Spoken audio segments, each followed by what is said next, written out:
परमव्रत सुनो, नंदिता कहीं से भागती हुई आई थी। क्या हुआ नंदिता, इतनी जल्दी में कहां से आ रही हो? परमव्रत ने नंदिता को देखते हुए पूछा, जो अब भी भागने की वजह से तेज सांसें ले रही थी। परमव्रत और नंदिता बंगला न्यूज चैनल के 2 रिपोर्टर्स थे। दोनों एक दूसरे को काफी समय से डेट कर रहे थे। नंदिता का करियर जहां ऊंचाइयां छू रहा था, वहीं परमव्रत का करियर काफी उतार चढ़ाव देख रहा था। उसे जरूरत थी किसी ऐसी तड़कती भड़कती खबर की जो उसके करियर में चमक लेकर आए। नंदिता जो अभी अभी भागती हुई आई थी, उसे देखकर लग रहा था शायद वह परमव्रत के लिए एक अच्छी खबर लेकर आई थी। परमव्रत, मेरे पास एक बहुत अच्छी खबर है, तुम सुनोगे ना तो खुशी से पागल हो जाओगे, नंदिता चहकते हुए बोली। अच्छा, ऐसी भी क्या खबर है नंदिता? परमव्रत खुश होकर बोला। परम, तुम जानते हो ना, पहाड़ियों के पीछे वाले जंगल में एक गुफा है जिसमें हमेशा बारिश होती है, सिवाय बारिश के मौसम के। और जब बारिश के मौसम में कोई भी उस गुफा में जाता है ना, तब वहां पर लाल रंग की बारिश होती है। परम, क्यों ना हम उस गुफा में जाएं और उस बरसाती गुफा के रहस्य पर एक वीडियो बनाएं, और अगर सर को वो वीडियो पसंद आता है ना, तो that definitely will be a comeback for you. Nandita बहुत उत्साह से बोली। नहीं नहीं नहीं नंदिता, रिलैक्स, तुम जानती हो ना वहां जाने पे कितना खतरा है। लोग कहते हैं वह बरसाती गुफा शापित है, वहां जाने वाले लोग लौट कर नहीं आते। हम वहां जाने का खतरा नहीं उठाने वाले। परम ने अपना फैसला सुनाते हुए कहा। Please Param, don't act like a fool, you know ना, it's a great opportunity. Bengal है ये बंगाल, यहां पर एक तबका लॉजिक से ज्यादा अंधविश्वास में यकीन रखता है, और लाल बारिश बरसाने वाली गुफा किसी चमत्कार से कम नहीं। इतना अच्छा मौका तुम्हारे हाथ लग रहा है और तुम उसे गवा देना चाहते हो, नंदिता नाराज होकर बोली। लेकिन नंदिता के कुछ भी कहने का परमव्रत पर कोई असर नहीं हुआ। परमव्रत को कोई जवाब न देते देख नंदिता गुस्से से पैर पटकती वहां से चली गई। वह अपनी जगह गलत भी नहीं थी, वह तो परमव्रत का अच्छा ही चाहती थी। इसी तरह कई दिन बीत गए और परमव्रत नहीं माना। परमव्रत के ना मानने पर नंदिता ने उससे मिलना बंद कर दिया, उसके कॉल रिसीव करने बंद कर दिए। आखिर परमव्रत को हथियार डालने पड़े।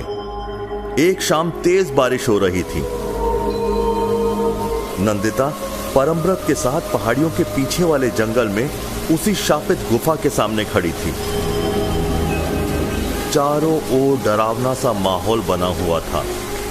गहरे अंधेरे में जंगल में जमीन पर पड़े सूखे पत्तों पर गिरती बारिश की बूंदें बहुत ही डरावनी आवाजें उत्पन्न कर रही थी। गुफा के बाहर चारों ओर तेज बारिश हो रही थी, जबकि गुफा के अंदर एकदम सन्नाटा पसरा पड़ा था। यदि यह और कोई जगह होती तो यह बहुत सामान्य बात थी, लेकिन यह शापित गुफा थी जो हमेशा बरसती थी सिवाय बारिश के मौसम में। नंदिता ने परमव्रत को देखा और फिर बोली, चलो परम, ज्यादा मत सोचो। परमव्रत अब भी ऊहापोह की स्थिति में था, लेकिन वह भी यहां पर आने के बाद यहां से खाली वापस नहीं लौटना चाहता था। नंदिता की बात पर उसने हामी भरी और उसका हाथ पकड़ गुफा के अंदर पहला कदम रखा। एक तो बारिश के मौसम की अंधेरी शाम और ऊपर से गुफा। अंधेरा तो बहुत गहरा होना ही था, मगर नंदिता ने इसका भी इंतजाम किया हुआ था। उसने अपने साथ लाई हुई एंटीक लालटेन जला ली। लालटेन के जलते ही गुफा में हल्का उजाला फैला। परमव्रत और नंदिता देख पा रहे थे कि गुफा अंदर से एकदम शांत और सामान्य थी, मगर फिर भी यहां एक अजीब सी मनुष्यत व्याप्त थी। वे दोनों अब भी थोड़ा आगे बढ़े, लेकिन तभी अचानक चिर्र चिर्र की आवाज करती ढेरों काली गिलहरियां उनके पैरों से होती हुई निकल गई। नंदिता और परमव्रत दोनों इसके लिए तैयार नहीं थे, सो हड़बड़ाकर दोनों ने एक साथ चीखा। फिर जब उन्होंने देखा कि यह गिलहरियां थी तो वे थोड़ा सा सामान्य हुए। परमव्रत नंदिता को देखकर बोला, हमने यहां आकर कोई गलती तो नहीं की ना नंदिता? अंदर ही अंदर घबरा तो नंदिता भी रही थी, मगर उसने यह बात जाहिर नहीं होने दी। वह बहुत ही सामान्य रूप से बोली, हां परम, हमने कोई गलती नहीं की। और इतना कहकर चेहरे पर सामान्य भावों के साथ ही नंदिता परम का हाथ पकड़कर आगे बढ़ी। नंदिता और परमव्रत थोड़ा ही आगे बढ़े, तभी नंदिता का पैर किसी गीली चीज पर पड़ा। उसने लालटेन आगे बढ़ाकर देखा तो वह गाढ़ा कीचड़ था जो अब सूखने लगा था। नंदिता परमव्रत को दिखाती हुई बोली, शायद यही वह जगह है परम जहां पर गुफा बरसती होगी। ये देखो, चारों तरफ कीचड़ पड़ा है और अब बारिश का मौसम है ना, गुफा अब कुछ दिनों तक नहीं बरसेगी। शायद इसीलिए यह कीचड़ सूखने लगा है। तुम कैमरा सेट करो परम, मुझे लगता है बारिश कभी भी हो सकती है। इतना कहकर नंदिता चारों तरफ देखने लगी और परमव्रत कैमरा सेट कर रहा था। किसी ने भी ध्यान नहीं दिया कि गुफा का पिछला दरवाजा, जहां से नंदिता और परमव्रत गुफा के अंदर आए थे, अब पूरी तरह से झाड़ियों से ढक चुका था। गुफा में उगी जंगली झाड़ियों में से दो झाड़ियां बहुत धीरे धीरे आगे बढ़ रही थी। उन झाड़ियों ने अब हाथों का रूप ले लिया था। हाथ रूपी झाड़ियां धीरे धीरे नंदिता के करीब आ रही थी और नंदिता या परमव्रत किसी का भी ध्यान इस ओर नहीं था। परमव्रत ने अपना कैमरा पहले ही सेट कर लिया था और तभी टन की आवाज के साथ लालटेन जमीन पर गिरकर टूट गई।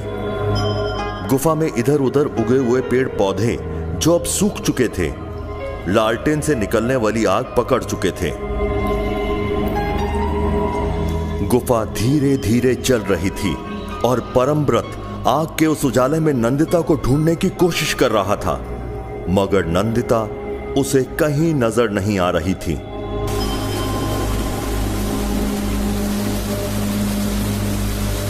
अगले ही पल तेज बारिश की आवाज परमव्रत के कानों में पड़ी।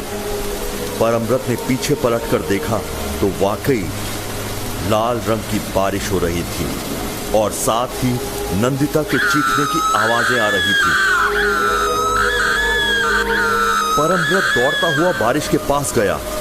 लाल रंग की बारिश की कुछ छींटें परमव्रत के चेहरे पर गिरी। यह बारिश एकदम गर्म थी। परमव्रत को एहसास हुआ कि यह पानी नहीं, खून था। नंदिता लगातार चीखती जा रही थी।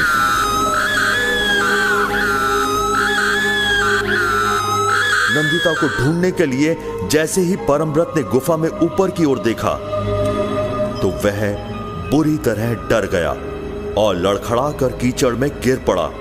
वह खुद को उस कीचड़ से बाहर निकालने की पूरी कोशिश कर रहा था, मगर वह कीचड़ से बाहर नहीं निकल पा रहा था। नंदिता को सूखी झाड़ियों से बनी हाथों की आकृति ने लपेट रखा था और गुफा की छत पर ऐसे चिपका रखा था जैसे गुरुत्वाकर्षण इस गुफा में कभी रहा ही नहीं। नंदिता अपने हाथ पैर तक नहीं चला पा रही थी।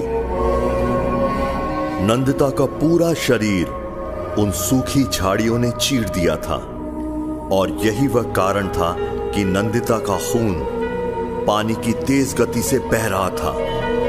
लाल रंग की बारिश या कहें नंदिता के खून की बारिश बढ़ती जा रही थी। कीचड़ में गिर पड़ा परमव्रत नंदिता के खून की बारिश में भीगता हुआ बुरी तरह चिल्ला रहा था, मगर वह लाचार था। देखते ही देखते धीरे धीरे सूखने वाला कीचड़ फिर से गीला होने लगा और नंदिता की चीखें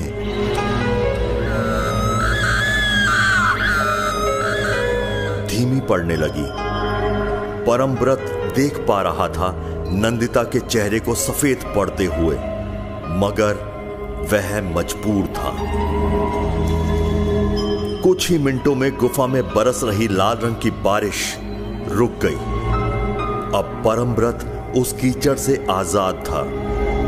वह गुफा में एक ओर बेहोश पड़ा हुआ था। कुछ देर तक गुफा में लगा परमव्रत का कैमरा, जो सब कुछ रिकॉर्ड कर चुका था, अब उस कीचड़ में धंसता जा रहा था। 1 महीना बीत गया। परमव्रत अब एक मेंटल असाइलम में था। उस रात नंदिता के साथ साथ वह अपना मानसिक संतुलन भी खो चुका था। परमव्रत उस बरसाती गुफा का सच जानता था, मगर वह किसी को बताने लायक नहीं था। सारी दुनिया के लिए बरसाती गुफा का रहस्य अब भी अनसुलझा है।